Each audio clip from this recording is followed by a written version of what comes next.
Eh bien, mesdames et messieurs, vous savez de quoi nous allons parler aujourd'hui. Le grand débat présidentiel a eu lieu hier soir, Donald Trump contre Joe Biden. Et je dois admettre qu'après l'avoir regardé, j'ai complètement changé d'avis. Regarder le débat et rafraîchir mon fil Twitter m'a fait réaliser quelque chose. Les propagandistes, ce sont eux qui s'amusent le plus. Sérieusement, qu'est-ce que je fais dans cette émission à essayer de vous dire la vérité? Eux, ils peuvent être créatifs et intéressants pendant qu'ils s'efforcent de déformer la réalité. Comme cette journaliste de NBC qui a immédiatement compris que, quel que soit le dosage d'amphétamine qu'ils étaient probablement en train d'injecter dans le derrière de Joe Biden avant sa prestation, ce n'était tout simplement pas assez fort. Alors elle s'est mise en tête de fournir aux téléspectateurs une excuse anticipée. Elle a tweeté ceci. Ça dit « nouveau ». 2 sources proches de la situation affirment que le président Biden a un rhume.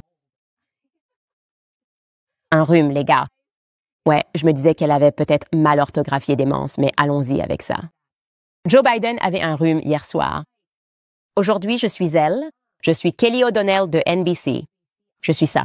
Je suis une journaliste des médias traditionnels et je vais vous donner 3 raisons très claires et incontestables pour lesquelles vous ne devriez absolument pas croire ce que vous voyez ou entendez et voter pour Joe Biden en novembre prochain. S'il vous plaît. C'est ce qui arrive tout de suite dans Candace.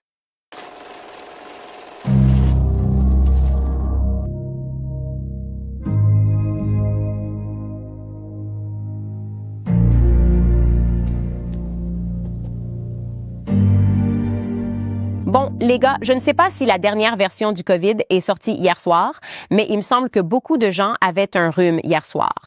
Beaucoup de gens devaient avoir des sinus bouchés, peut-être avoir perdu le goût parce que les commentateurs habituels ne réagissaient pas au débat comme je l'aurais pensé. J'ai vraiment été choquée d'entendre les critiques sur la performance de Joe Biden affluer. Voici quelques exemples provenant, qui plus est, d'organisations libérales. Écoutez plutôt. Les personnes qui m'envoyaient des messages étaient... Je suis très préoccupée par le fait que le président Biden semble extrêmement faible, extrêmement fragile. J'ai parlé à beaucoup de responsables du Parti démocrate, des élus, des chefs de coalition. Il y a une véritable panique à propos de cette performance. John King a décrit une panique au sein du Parti démocrate en ce moment à cause de la performance du président Biden lors du débat de ce soir. Il a entendu les commentaires des législateurs démocrates et d'autres personnes à travers le pays. Certains au sein de votre propre parti se demandent si le président Biden devrait même se retirer. Qu'est-ce que tu dis à ça? Quoi? Se retirer? Faible? Fable. Concerné? Paniqué? C'est fou, il devait sûrement regarder autre chose. Je veux dire, au moins Van Jones avait un peu plus de cœur quand il a abordé le sujet. Voici ce qu'il avait à dire. C'était douloureux. J'aime Joe Biden. Je travaille pour Joe Biden. Il n'a pas bien réussi du tout. Lui. Il n'a pas bien réussi du tout. Et il a regardé, vous savez, je vais vous donner l'analyse. En quelque sorte, on a le vieil homme contre l'escroc. Je peux vous expliquer comment je suis censé le voir et le dire, mais je veux juste parler avec mon cœur. J'adore ce type. C'est un homme bien. Merci, Van Jones. Moi aussi, j'adore ce type. Et c'est un homme bien. Et il se soucie vraiment de ce pays. Quiconque dit le contraire se trompe, évidemment. Je veux être clair avec vous, Amérique. Biden, hier soir, a été franc. Il a été audacieux. Et je dirais qu'il a été à la fois clair et concis dans toutes ses réponses. Ce qui m'amène à la raison numéro 1 pour laquelle vous devriez absolument, vraiment aller voter pour lui. Et c'est grâce à ses compétences en communication. Elles sont inégalées. Et au cas où vous auriez besoin d'un rappel, voici Joe Biden hier soir expliquant aux électeurs comment il va taxer les trillionnaires. Il voulait dire milliardaires afin que nous puissions avoir la garde d'enfants gratuite. Écoutez bien. Ce que je vais faire, c'est réformer le système fiscal. Par exemple, nous avons 1000 trillionnaires en Amérique, je veux dire milliardaires en Amérique. Et que se passe-t-il? Ils se retrouvent dans une situation où, en fait, ils ne paient que 8,2% d'impôts. S'ils payaient simplement 24% ou 25%, l'un ou l'autre de ces taux, cela rapporterait 500 milliards de dollars sur 10 ans. Nous pourrions effacer cette dette. Nous pourrions nous assurer que toutes ces choses que nous devons faire, la garde d'enfants, l'aide aux personnes âgées, soient possibles. Veillez à ce que nous continuions à renforcer notre système de santé, veillez à ce que nous puissions rendre chaque personne, sans exception, éligible à ce que j'ai pu faire avec le Covid. Pardon, avec tout ce que nous devons gérer. Écoutez, si nous finissons par améliorer Medicare. Merci. Oui, merci, Président Biden. Vous savez, je n'aime pas les expressions que Trump faisait en le regardant, comme s'il avait du mal à comprendre, et les gens faisaient circuler ce passage comme si ce qu'il disait n'avait aucun sens. Alors, nous avons décidé de vous créer cette citation de ce qu'il disait à propos de la garde d'enfants et de l'aide aux personnes âgées, et de ce qu'il comptait faire. Il a dit, je cite, « Pour plus de clarté, la garde d'enfants, l'aide aux personnes âgées, s'assurer que nous continuons à renforcer notre système de santé, s'assurer que nous sommes capables de permettre à chaque personne, sans exception, d'être éligible à ce que j'ai pu faire avec le COVID, excusez-moi, en gérant tout ce que nous devons faire avec, regardez. » Il y a eu ensuite quelques cris d'indignation générale. Et puis il a dit, si nous finissons par vaincre Medicare. Et je pense que cela clarifie tout. De même sur le sujet des frontières ouvertes, Biden a proposé une solution claire lorsqu'il a déclaré qu'il allait, je cite, imposer une interdiction totale sur l'initiative totale concernant ce que nous allons faire avec plus de patrouilles frontalières et plus d'agents d'asile. Et j'ai été écœurée de voir comment Trump lui a répondu avec une telle méchanceté. Écoutez plutôt. Il y a 40% de personnes en moins qui traversent illégalement la frontière. C'est mieux que lorsqu'il a quitté ses fonctions. Et je vais continuer à avancer jusqu'à ce que nous obtenions l'interdiction totale sur l'initiative totale concernant ce que nous allons faire avec plus de patrouilles frontalières et plus d'agents d'asile. Président Trump? Je ne sais vraiment pas ce qu'il a dit à la fin de cette phrase. Je ne pense pas qu'il sache. Écoutez. Je n'arrive pas à croire que Trump ait dit ça. Peu importe ce qu'il a dit. Ça motive les gens. Les gens étaient surexcités parce qu'il disait certaines choses. Et il n'est pas nécessaire de souligner que ça n'a pas toujours du sens. Ce qui m'amène à la deuxième raison pour laquelle vous devriez aller voter pour Joe Biden en novembre, c'est parce que Joe Biden a de l'audace. Nous avons besoin d'un leader audacieux. Et pour moi, j'ai reconnu cela quand il a commencé à crier sur Trump à propos de ses relations avec des stars du porno. Écoutez ça. Combien de milliards de dollars dois-tu en pénalité civile pour avoir agressé une femme en public, pour toute une série de choses, pour avoir couché avec une star du porno la nuit où ta femme était enceinte? Je veux dire, de quoi parles-tu? Tu as la morale d'un chat de gouttière? La morale d'un chat de gouttière, a-t-il dit sérieusement, comme si l'ordinateur portable de Hunter Biden n'existait même pas. C'était juste un trésor de pornographie. Et quand on parle de gens, d'agression et de coucher avec d'autres personnes, le fait que Joe Biden soit monté là-haut et ait fait semblant que Hunter Biden n'était même pas une personne dans sa vie juste pour pouvoir porter un coup à Donald Trump. J'ai trouvé que c'était courageux, mais la raison principale pour laquelle je demande à mes auditeurs d'aller voter pour Biden en novembre, c'est parce que c'est un homme assez courageux pour tricher et mentir alors que tout le monde le regarde. Et ça m'a rappelé mes années à la fac quand je regardais South Park. Et qu'ils ont fait un épisode sur Bill Belichick et la triche. Et oui, ils avaient de très bonnes leçons et anecdotes sur la façon de tricher. Écoutez. Voici Bill Belichick, entraîneur de la New England Patrol. Il a remporté 3 Super Bowls. Comment? Il a triché. Il s'est même fait prendre en train de tricher et personne ne s'en est soucié. Bill Belichick a prouvé qu'en Amérique, il est acceptable de tricher tant que l'on parvient au sommet en trichant. Et je ne veux pas être traité de tricheur. Non, non. Si vous trichez et échouez, vous êtes un tricheur. Si vous trichez et réussissez, vous êtes malin. Joe Biden est malin. Voici Joe Biden. Et oui, je pense que l'élection de 2020 a prouvé qu'en Amérique, si vous atteignez le sommet en trichant, tant que vous ne vous faites pas prendre, vous n'êtes rien d'autre que malin. Et ce n'est pas tout ce que South Park avait à offrir. Écoutez. Quand Bill Belichick s'est fait prendre avec sa caméra, il n'a pas paniqué. Il a simplement dit ce que tout bon tricheur blanc dit quand il se fait prendre. J'ai mal interprété les règles. C'est ce que vous devez aussi dire quand vous vous faites prendre en train de tricher. J'ai mal interprété les règles. Dites-le avec moi. J'ai mal interprété les règles. Et je pense honnêtement que c'est ce qui s'est passé hier soir. Au-delà de tout le reste, Joe Biden a simplement mal interprété les règles. Et donc, oui, j'ai vraiment respecté le fait que chaque fois qu'on posait une question à Biden, malgré le fait qu'on nous ait informé qu'il n'avait pas reçu les questions et n'était pas autorisé à avoir de notes, Biden n'a cessé de baisser les yeux et de donner ses réponses automatisées, comme s'il avait bel et bien reçu toutes les questions à l'avance. Et au-delà de ça, j'ai dû respecter le fait qu'il ait dit sans détour aux téléspectateurs que le syndicat de la police des frontières l'avait soutenu. Écoutez ce moment. Au fait, la police des frontières a soutenu ma position. Et oui, je l'admets. C'était un peu surprenant lorsque le syndicat de la police des frontières a immédiatement tweeté ceci en réponse à ce moment. Ils ont écrit, pour être clair, nous n'avons jamais soutenu Biden et nous ne le ferons jamais. Oui, ce tweet a été vu 25 millions de fois. Mais en réalité, cela n'a aucune importance. Il a simplement mal interprété les règles. En fait, il n'avait pas besoin, il ne savait pas qu'il lui fallait le soutien pour dire qu'il l'avait obtenu. Et je dirais la même chose pour tous les autres mensonges qu'il nous a racontés en face et qui ont été relevés par nul autre que CNN. Écoutez plutôt. Parmi eux, il a dit qu'il était le seul président à n'avoir eu aucun soldat tué nulle part dans le monde. Des soldats sont morts sous sa présidence. Il a dit qu'il avait instauré un plafond de 15 $ par injection pour l'insuline et Medicare.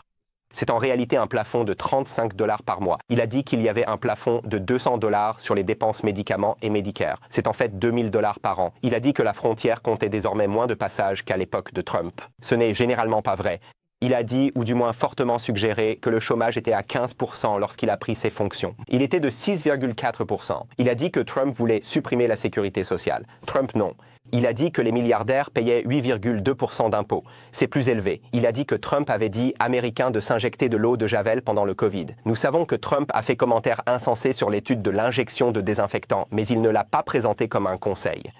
Et Biden a dit que la patrouille frontalière l'avait soutenu. Non, son syndicat a soutenu le projet de loi sur la frontière qu'il avait soutenu, mais ne l'a jamais soutenu personnellement. Aïe. N'écoutez rien de tout cela. Écoutez-moi, répétez après moi, Amérique. Biden, il a mal interprété les règles. Il a mal interprété les règles. C'est tout ce qui s'est passé hier soir. Et ce n'est pas grave. Et d'ailleurs, nous savons que cela l'emporte sur toutes ces absurdités, sur tous ces gens sur les plateaux qui parlent de sa performance, qui essaient de l'analyser. Les experts. Ce que nous savons plus que tout, c'est que nous devrions toujours faire confiance aux experts. Et 10 fois sur 10, les experts sont des médecins. Et il n'y a pas de plus grande experte en ce qui concerne Joe Biden que sa femme, le docteur Bill Biden. Et elle avait ceci à dire à propos de la performance. Joe, tu as fait un tel...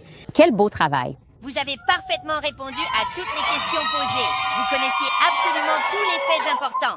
Demandez à la foule qu'a fait Trump.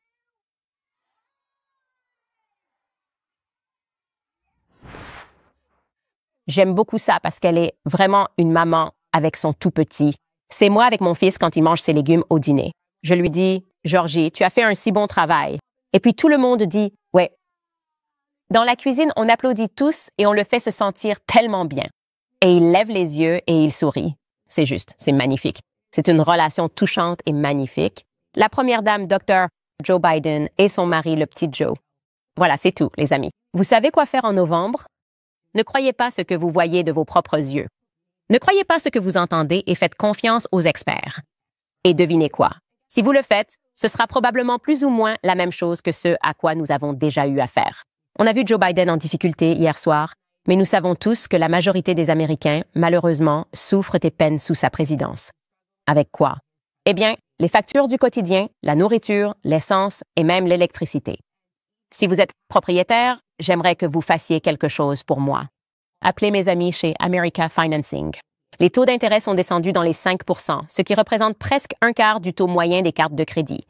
America Financing fait économiser à ses clients en moyenne 854 $ par mois en utilisant la valeur nette de leur maison et en effaçant les dettes de cartes de crédit à taux élevés. 854 $ par mois, c'est comme une augmentation de 10 000 $. Les taux d'intérêt des cartes de crédit sont actuellement insensés et la plupart d'entre nous doivent encore payer un solde d'un mois à l'autre. Alors appelez America Financing aujourd'hui et laissez-les s'en occuper. Et si vous appelez aujourd'hui, vous n'aurez peut-être pas à effectuer le paiement hypothécaire du mois prochain. Financement, Amérique 800-795-12-10. C'est le 807-95-12-10 où vous pouvez visiter l'Amérique.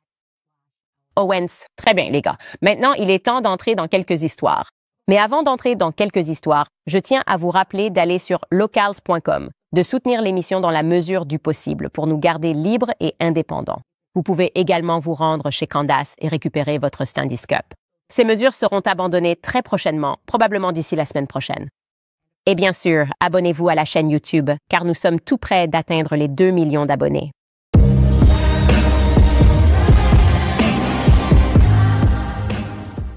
D'accord, tout d'abord, sur une note sérieuse, quels sont mes soupçons concernant le débat d'hier soir?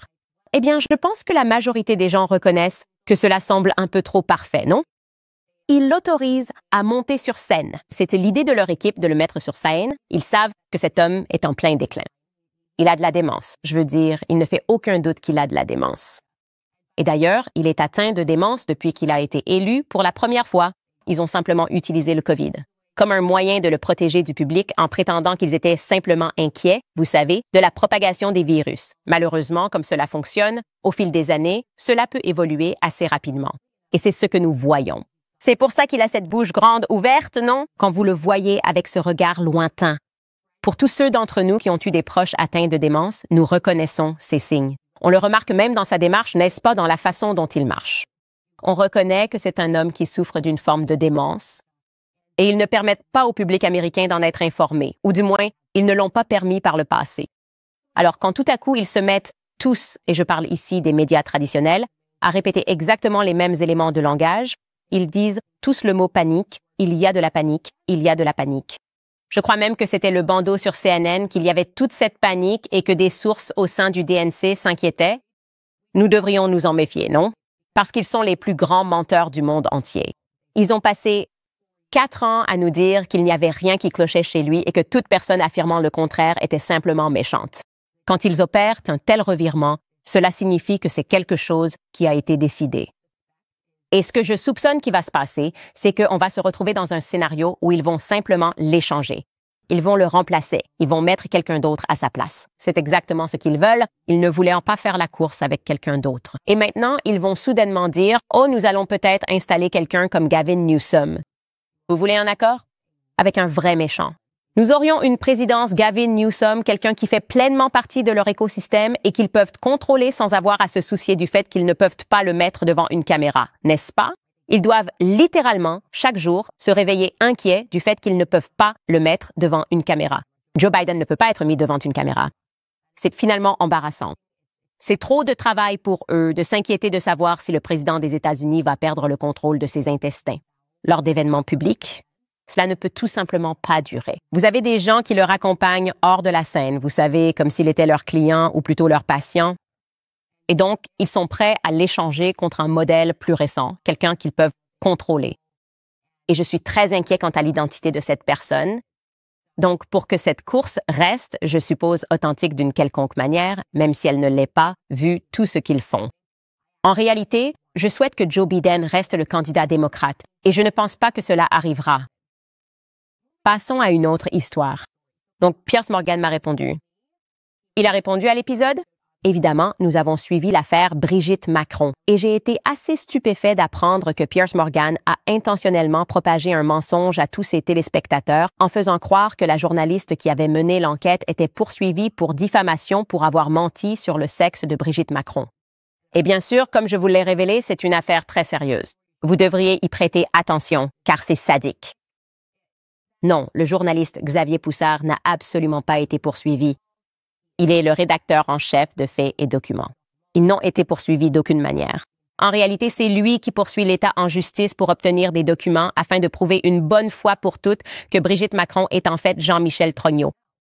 Un énorme secret d'État qui est gardé et qui fait allusion à l'idée de chantage, quelque chose que nous comprenons être en train de se produire. Je crois qu'il y a beaucoup d'hommes politiques au pouvoir qui ont été victimes de chantage pour accéder à leur poste et qu'il existe en quelque sorte un gouvernement de l'ombre qui dirige le monde. Évidemment, d'ailleurs, ce n'est pas une théorie du complot. Est-ce que quelqu'un croit sérieusement que Joe Biden dirige l'Amérique? Non. De toute évidence, il y a un gouvernement de l'ombre qui dirige les choses et il est simplement censé être là comme une marionnette. Et je pense la même chose en ce qui concerne Emmanuel Macron et Brigitte. Et donc, oui, Piers Morgan, a répondu au fait que je l'ai interpellé pour avoir intentionnellement induit les gens en erreur en leur faisant croire que Natasha Ray était poursuivie en justice à propos du sexe de Brigitte Macron. Et voici ce qu'il a répondu sur Twitter. Il a écrit « Salut Candace. Je remarque tes tentatives frénétiques de détourner l'attention de notre pari initial. Alors laisse-moi le republier. Accepte ou refuse. C'est ton choix. Mais l'un de nous a propagé des mensonges sur Brigitte Macron et ce n'est pas moi. » Encore une fois, un acteur étatique de mauvaise foi. Si vous regardez l'épisode, il sait pertinemment que Xavier Poussard est la personne qui a initialement publié ces allégations. La seule personne qui a fait toutes les recherches concernant ces affirmations et qui a accepté d'y apposer son nom. Et il refuse simplement de dire la vérité. Et la raison à cela, c'est parce qu'il sait qu'il est généralement très difficile, lorsque nous vivons dans des pays différents et que nous parlons des langues différentes, que l'information fasse le tour du monde et qu'elle reflète fidèlement les événements. C'était le but de lancer le procès contre Natasha Ray. Et comme je l'ai dit, même si elle souffre d'une forme très grave de cancer, ils s'en prennent à elle simplement pour que des commentateurs médiatiques comme Piers Morgan puissent prétendre que le procès concerne le sexe du régime de Crohn. D'ailleurs, elle va probablement gagner ce procès parce que Natasha Ray s'est effectivement trompée, comme je l'ai dit, à propos des documents qui auraient été falsifiés par la mairie de Jean-Michel Trogneux à Amiens. Mais cela ne concerne pas le sexe réel de Brigitte.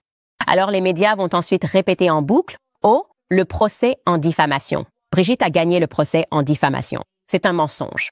Nous allons donc continuer à couvrir cette histoire. Et j'espère que notre vérité sera criée plus fort qu'ils ne peuvent crier et répéter leurs mensonges. Très bien, les amis, passons à autre chose et éloignons-nous des mensonges.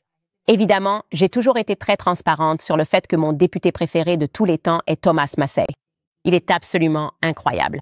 Il vient du Kentucky, son parcours est incroyable.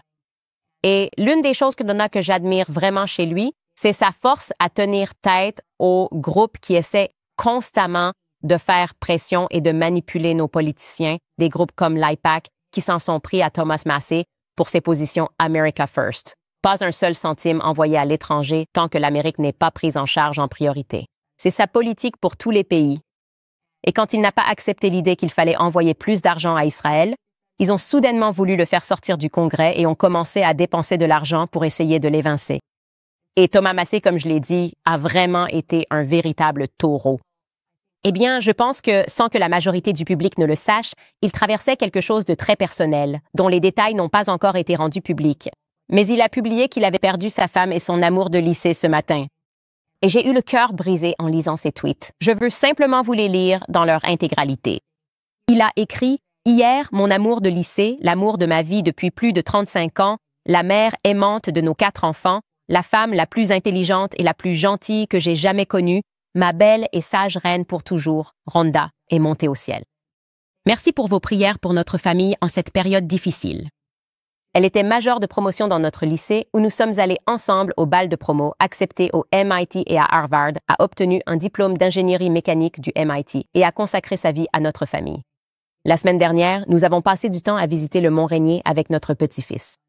Elle était la meilleure maman du monde. Nous t'aimons, Rhonda. C'est vraiment une chose tellement triste.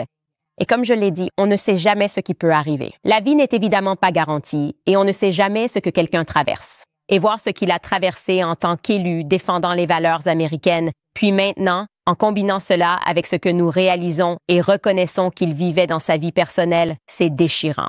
Alors je voulais simplement demander à tous mes auditeurs de dire une prière. Pour Thomas Massie, vous savez, dites une prière pour Rhonda, une belle relation. On n'entend pas ça souvent. Des personnes qui ont réellement de bonnes valeurs, qui placent la foi au centre de leur relation et qui aiment leur pays. Alors que Dieu bénisse Thomas Massie et Rhonda. Je l'inclurai certainement dans nos prières. Très bien, les amis. Passons à quelques-uns de vos commentaires.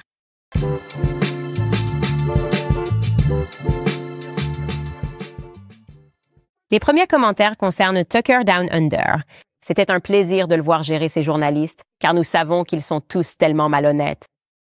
Cette personne, Julie Macron, écrit « Je suis australienne.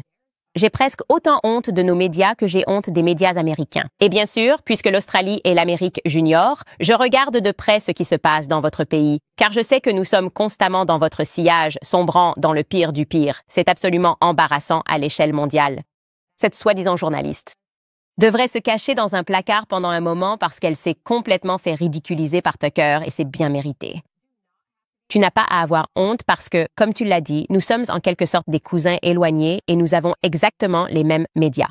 Et donc, nous pouvons maintenant savourer ces moments uniquement parce que les gens en sont conscients. Je veux dire, ces extraits deviennent viraux et on peut en rire et les ressortir parce qu'ils paraissent tellement ridicules. On dirait des robots. Comme je l'ai dit, on leur donne des éléments de langage. Ils n'ont aucune indépendance dans leurs pensées et ils sont là pour défendre l'État et ses initiatives. Et donc, c'est une bonne chose quand on voit un journaliste comme Tucker qui est indépendant aller leur donner une leçon. Ensuite, nous avons, en tant que jeune Australien, laissez-moi vous dire que Tucker, un citoyen d'un autre pays, s'est montré bien plus patriote que nos propres médias et représentants.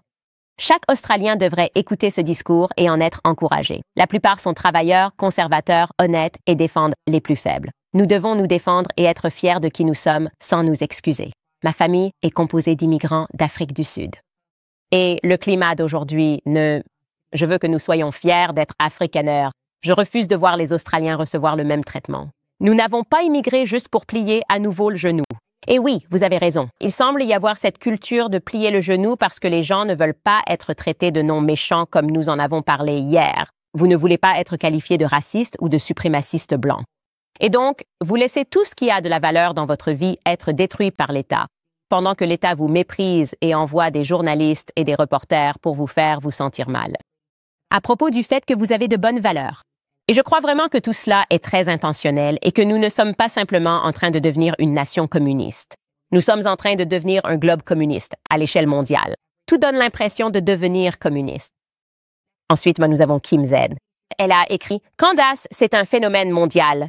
Je vis à Malte, un pays de l'Union européenne, et nous ne reconnaissons plus notre pays. » Tout ce que Tucker a dit, notre gouvernement importe de nouvelles personnes et les natifs sont en train d'être remplacés. Nous sommes malheureux. Notre pays est laid et ruiné, il est devenu trop cher pour y vivre. Nos enfants n'ont pas d'avenir. C'est comme si le gouvernement voulait que nous partions.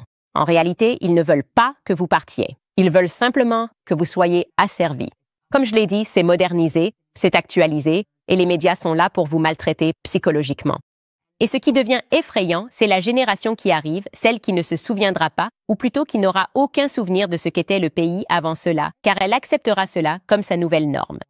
Et c'est pourquoi le système éducatif devient si important à leurs yeux, pour qu'ils puissent le prendre en main, laver le cerveau de ces enfants, leur faire croire que ce qu'ils voient est quelque chose à apprécier, n'est-ce pas? Apprécier la saleté, apprécier tout ce qu'ils voient, apprécier les impôts élevés parce qu'il y aurait une initiative supérieure à laquelle ils participent, un objectif plus élevé. Et bien sûr, c'est, je ne sais pas, l'unité raciale, tu sais, l'unité sexuelle. Tu peux être non-binaire. Tu es au service. Tous ces récits étranges existent parce qu'ils ne veulent pas que tu regardes autour de toi et que tu réalises qu'en fait, tout est parti en vrille. Cathy Pierce écrit « J'étais une enfant de la guerre froide qui se souvient d'avoir mis sa tête sous un bureau en première année. Je n'oublierai jamais ma mère catholique me disant alors qu'elle regardait le lac des cygnes sur notre télé noir et blanc. » Citation, « Le peuple russe n'est pas comme le gouvernement soviétique. Ce sont des gens très chaleureux qui aiment la beauté et qui en sont aussi privés. Nous avons suivi de près la défection de nos rêves et nous l'avons encouragée. Elle nous disait aussi la vérité sur le marxisme à Hollywood et sur nos campus universitaires. Elle était éveillée grâce à sa foi en Jésus-Christ et elle nous a transmis cela. Elle a élevé 4 d'entre nous, restant à la maison pendant que mon père travaillait à des horaires fous. Elle n'a même jamais conduit de voiture. Oui, et je pense que c'est un rappel et une leçon pour nous tous. Lorsque vous tombez dans la propagande et que vous commencez à croire qu'il y a un ennemi à l'étranger, rappelez-vous toujours que l'ennemi, c'est le gouvernement et que c'est le gouvernement à l'étranger qui nous pousse à cela, à détester d'autres êtres humains à l'étranger. Comme je l'ai dit, cette célèbre citation d'Aldous Huxley, où il explique que le but de la propagande est de faire en sorte que les êtres humains ne reconnaissent plus les autres êtres humains comme des êtres humains. Et c'est là-dedans qu'ils ont vraiment réussi. Et je pense qu'ils sentent qu'ils rencontrent maintenant quelques difficultés, car je crois qu'il y a un éveil mondial en cours. Et je refuse tout simplement d'accepter l'idée que les Russes sont mes ennemis, que les Russes sont à craindre, que Poutine doit être craint avant tout. Comme je l'ai dit, nous avons fait bien pire. Nos gouvernements en Occident ont fait bien pire. America écrit « Je suis une femme musulmane, mais j'aime tellement Candace Owens. Même si nous avons des croyances religieuses différentes, tu dis ce que beaucoup d'entre nous pensent. Tu es l'une des seules journalistes qui dit vraiment ce qu'elle pense et qui n'est pas simplement un pion du gouvernement. Oui, surtout en ce qui concerne les musulmans, j'ai senti que c'était mon lavage de cerveau ultime quand j'étais enfant. Et c'était vraiment parce qu'ils voulaient bombarder des pays musulmans. Et beaucoup des pays qu'ils ont bombardés avaient là-bas de très anciennes populations chrétiennes, notamment en Irak. Je pense que l'une des plus anciennes communautés chrétiennes se trouvait en Irak. Et ils l'ont bombardée jusqu'à la faire disparaître. Et ils veulent que tu perçoives la guerre d'une manière différente. Et maintenant, je commence vraiment à comprendre qu'ils nourrissent intentionnellement cette haine et cette peur chez les enfants dès leur plus jeune âge, afin que nous acceptions que notre gouvernement commette des actes totalement atroces et immoraux. Et le gouvernement américain baigne dans l'immoralité depuis très longtemps. Merci. Enfin, nous avons un commentaire de Manect. J'adore voir autant de personnes qui se connectent avec Manect. J'ai eu mon premier Manect allemand et j'ai aussi eu un Manect du Royaume-Uni cette semaine. Ce sont donc mes 2 premiers Manect internationaux. C'était excitant. Je ne vais pas lire l'intégralité du commentaire de cette personne, mais je veux quand même aborder la partie à laquelle je souhaite répondre. Elle écrit « Salut Candace, je suis désolée, mais je n'ai pas de questions. Pour moi, ça valait la peine de t'envoyer cette information pour que tu la vois. J'ai 31 ans, mariée, et je prie pour avoir des enfants. Je suis une catholique traditionnelle et heureuse à Tyler, au Texas. Je t'aime depuis 2018 et je suis tellement enthousiaste pour ce nouveau chapitre de ta vie. » Alors, premièrement, Foundations Restored, une série documentaire époustouflante réalisée par Colby Hunter, une apostolat catholique qui examine la croyance en la création versus l'évolution. C'est très important, les amis. Je voulais le mentionner. Et puis, pour le dernier qu'elle a recommandé sur YouTube, Titanic, la vérité choquante, 50 minutes, 50 et 1 minute. Je voulais juste lui faire savoir que beaucoup de gens m'ont laissé des commentaires pour que je m'intéresse au Titanic. Je ne l'ai pas encore fait, mais j'en ai entendu parler. Et je promets que je m'y pencherai à l'avenir. Je dois juste m'assurer de vérifier tous les faits. Je pense, et dites-moi si je me trompe, que cela a quelque chose à voir avec la Réserve fédérale et des personnes qui étaient contre la Réserve fédérale, ce qui est évidemment le plus grand crime qui ait jamais eu lieu. Le plus grand crime financier qui ait jamais eu lieu, c'est la création de la Réserve fédérale. Dans chaque tout président ou dirigeant qui commence à en parler finit mystérieusement par mourir. Et apparemment, des personnes qui ne voulaient pas que la Réserve fédérale soit créée, qui faisaient obstacle à sa création, étaient à bord du Titanic. Dites-moi dans les commentaires si j'ai raison. Et puis, à la dernière minute, un peu comme Lucky Larry lors du 11 septembre, des personnes qui étaient censées être à bord se sont mystérieusement désistées. C'est ce que j'ai entendu. J'ai entendu des rumeurs à ce sujet. Et vous savez que je suis toujours partant pour explorer une autre version de l'histoire parce que je me rends compte maintenant qu'on nous fait de la propagande et qu'on nous vend des mensonges. Mais je dois d'abord regarder le documentaire sur Michael Jackson. Donc, je vais devoir mettre ça en pause. Très bien, mesdames et messieurs, passez un excellent week-end. Je vous informe également que demain, nous allons diffuser une émission spéciale où je vais m'entretenir avec les personnes qui ont réalisé A Sound of Hope pour parler de l'accueil familial, de l'adoption et du système en général. C'est une conversation que beaucoup de gens ont et elle est importante. Donc, on se retrouve à ce moment-là.